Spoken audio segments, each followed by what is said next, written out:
FM News Talk 97.1. On-demand audio. This is a discussion that a lot of us who, I'm an independent conservative, and a lot of us who are kind of in the same boat have been having this conversation for a few years now, and definitely screaming about it months before the election. And we're seeing this. We saw this in this past election. We saw how Republicans do not know how to fight in a culture war. Conservatives are having a difficult time fighting in a culture war. And I'm not talking about, gay marriage or anything like that. We're having a difficult time just selling liberty. And it's very frustrating when you have active conservatives and active libertarians who are in the arts and entertainment community, and they reach out. They're very vocal about what they believe, and they reach out to Washington, D.C. saying, look, let us help you sell liberty. And the D.C. consultant class says, no, we know better. We're old and we're born in the early 1900s. We know all about that. It just is so frustrating. And so Kevin and I were talking about this. We've had him on the program before. Dez Dickerson, singer-songwriter, amazing guitarist. You may know him from Prince's The New Revolution, or The Revolution, rather. Dez is on the phone with us right now. And Dez, it's good to talk with you again. Hi, Dana. Thanks so much for having me. Of course. I want to get your thoughts on this past election, and we'll get into, some of the problems that I think the right is having, just basically selling liberty, selling the idea of limited government and individual responsibility. What did you make of Tuesday's results? Well, I think that the key is in the numbers. 3 million registered Republicans did not even bother to vote. There's such a disconnect with respect to how to impact and influence the culture and communicate effectively, as you were saying, the message of conservatism, and really without even using the word conservative, because we've allowed the term itself to be co-opted. Mm-hmm. But the key is that it's not a matter of pivoting and doing what ABC and NBCBS always advocate. Oh, they need to come to the center.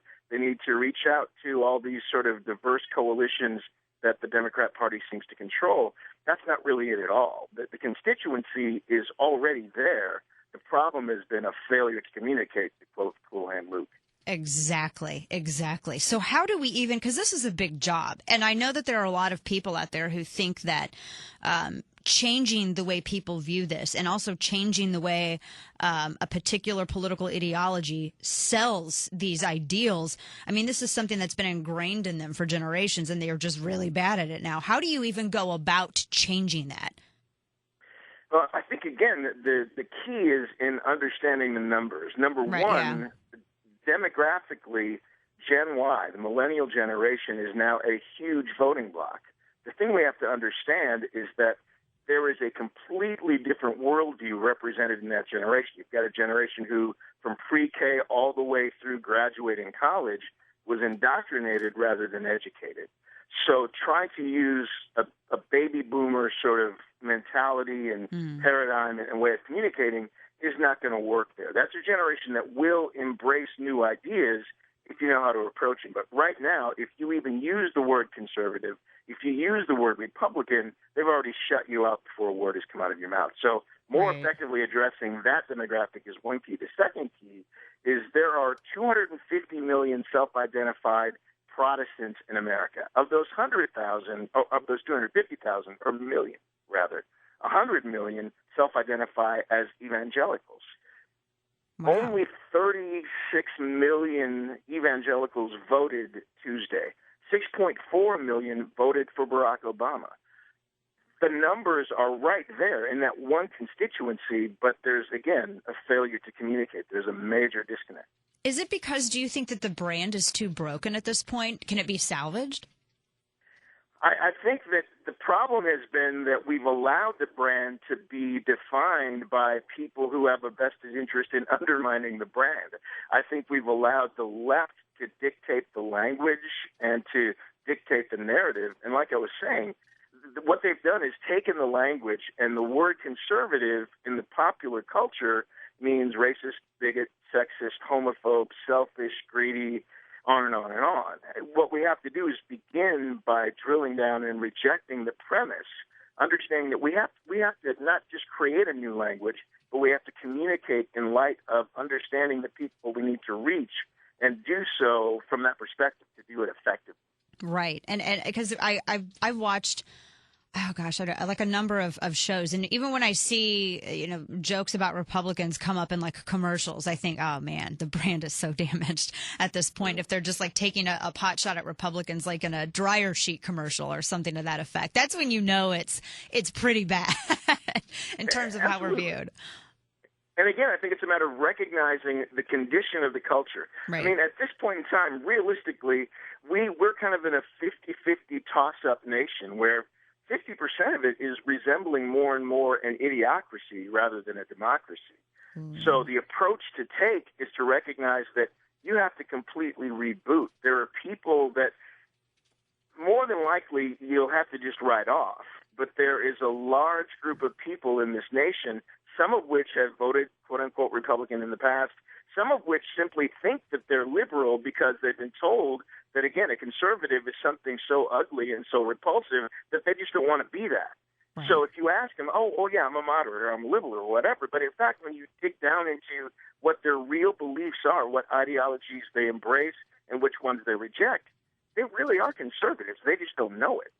What do you think of those who say, and I'm one of these people, I don't think that the problem with the party or the problem with even this ideology can be changed within the political system. I mean, this is something that you have to go right to the roots of. You have to go to the people, and it's going to take a long time, but you have to sell basically liberty to the people and bring them around to your viewpoint. What do you make of that? And what would you say to those who are just intent, because there are still some out there who just think that you can just switch out the candidates? Well, and you're exactly right, and that's the problem, just switching out the candidates, especially when you're using the old paradigm. We keep doing the same thing over and over again, expecting a different result. Right. The issue really is it's a grassroots issue. It's an each one, reach one, to use a cliche, kind of an issue. The one thing that I will give to the left is that they have executed the ground game much, much better. Now, they've done so, especially this last election cycle, was a classic example. No lie was too over the top. No dirty tactic was off the table. So they've done it in a manner that I don't espouse that. But what I am saying is we need to, on a one-on-one basis, begin to influence people. We need to change minds. We need to change hearts. And that's something that we need to do on a grassroots level, on a one-by-one, person-to-person basis, as well as in the schools, in the community organizations, and so on. We haven't done that well at all. Right. And I don't want us also to lose sight of the thing that makes us different. There are some folks out there who are saying, well, and a couple of high-profile pundits, too, who are saying, well, the left hits below the belt and they cheat and do all of this stuff. I think that, it's time that our side takes off the gloves and we start considering doing some of the same things. Well, then that just makes us exactly like them, and we're really not selling ourselves. We're kind of surrendering, aren't we? I absolutely agree. The truth will work if we work it. The problem is, again, I think we've been too concerned with really consciously or unconsciously trying to get the critics to like us by, again, the right needs to reach out to Hispanics and people of color more effectively, and they need to change, this perspective and that particular policy position. But that's really not it. The thing I find in my own life, and I am in, as you mentioned, I am in the entertainment business, have been all my life. I am in the most hardcore place there is in terms of communicating any ideology other than the one that people assume is the correct one. But the thing that I find is that I don't use the word conservative. I use the term clear thinker. I just appeal to people on the basis of intellectual honesty, and I find that when I do so, without using any of the sort of boilerplate political language, people who are impressionable actually respond. The people who aren't, the pearls before swine kind of thing, it is what it is, and you got to count your losses and move on. But it can be done. We just have to do it much, much differently. If the DC consultant class got over themselves enough to where they looked at the vast array of resources that we have in creative minds who are in arts and entertainment like yourselves, and they came to people like you and said, all right, we messed up. What do we do? What would you tell them? I would tell them the first thing they need to do is fire themselves, in a sense. There are people who understand how to create influence in the culture and move people toward decisions that they feel good about, that they feel are their own decisions. That's what we do in the entertainment business. If they would allow themselves, if they would sit at the feet, so to speak, of people who do what we do, they could learn a whole new way to do what they do. I think that there's such a sense of vested interest. People are trying to protect their territory as far as the consultant class, and they are the problem. Unequivocally, I make no apologies for it.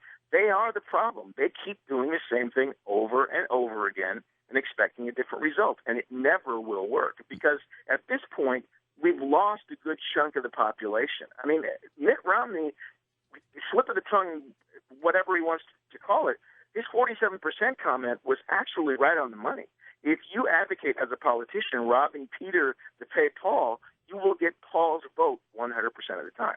Yeah, absolutely. Dez Dickerson, it's a pleasure to talk with you. We'd love to speak with you more regularly. I know you're very busy, but you have such a great perspective on all of this, and we appreciate your time.